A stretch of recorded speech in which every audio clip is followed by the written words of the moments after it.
In Malaysia, the death toll has risen to 27 from severe flooding, and about 70,000 people have been displaced nationwide.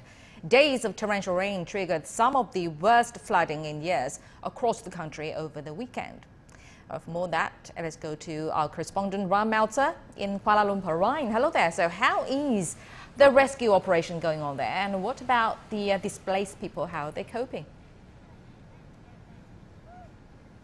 Yes, well, I'm in one of the areas that was worst hit by the flooding. It's basically a suburb of Kuala Lumpur. In this neighborhood, out of the 20+ bodies that were found by the rescue forces after the floodwaters receded, more than just around half of those people were found dead in this neighborhood alone. The floodwaters had come above my head height a couple of days ago. People in single-story houses were forced to take refuge on their rooftops. They were left there with no water, no food in some cases, for a couple of days before rescuers finally came.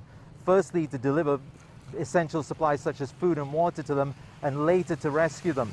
Now, there has been a lot of criticism of the authorities. Firstly, that they didn't give loud enough warnings, they didn't give early enough warnings about the risk of the flooding hazard. It has to be said that this part of the country, the capital region, floods. The East Coast does seasonally because of the monsoons.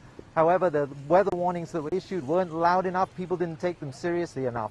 There's also been criticism that the rescue operations, the relief operations, were not well coordinated and were not fast enough. And even the Prime Minister himself has said that there were mistakes made, but he said that the blame was shared among different levels of government and different agencies. So it won't be much comfort to the people who suffered from these floods. As you mentioned in your intro there, about 70,000 people are in flood relief centers. Now, they'll be well looked after there, but the concern now is the spread of COVID.